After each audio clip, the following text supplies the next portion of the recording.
একটা ভয়ঙ্করী গল্প নিয়ে আপনাদের মাঝে চলে এলাম। যদি গল্পটা পুরোটা শোনেন তাহলে অবশ্যই ভালো লাগবে, এবং ভালো লাগার জন্যই আপনাদের মাঝে এই ভয়ঙ্করী গল্পটা আমি নিয়ে এসেছি। এই যে দেখতেছেন গাছটা, দেখতে মনে হচ্ছে খুব ছোটো মোটো, তেমন মোটামুটি তেমন একটা না, কিন্তু এটা বিশাল বড় একটা গাছ। আমার মতো 3-4 জন যদি এরকম করে গ্যারো দিয়ে ধরে তাহলে যদি এটাকে স্পর্শ করতে পারে।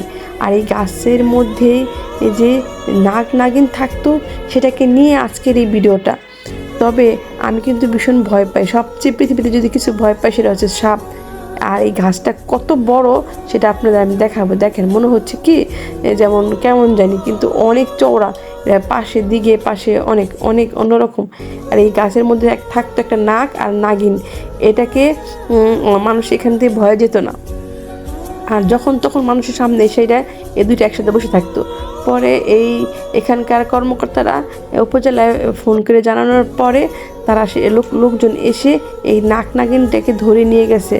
আর এত বয়স্ক নাগ নাগিন, সাপ দিয়ে তাকালে বুঝতে পারবেন যেগুলো চামড়া জানি কিরকম হয়ে গেছে। বোঝা যায় এগুলো অনেক দীর্ঘ, প্রায় 100 বছরের উপরে হতে পারে।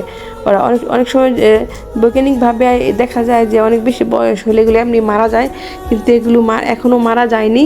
যারা দেখেছে তারা তো সবাই বলতে পারবে যে এগুলো অনেক অনেক বছর আগে থেকে এই নাগ নাগিন এই গাছের মধ্যে বসবাস করতো। আর এখন এগুলো উপজেলায় নিয়ে যাওয়ার পরে শুনছি এগুলো চিড়িয়াখানায় দিয়ে দিবে।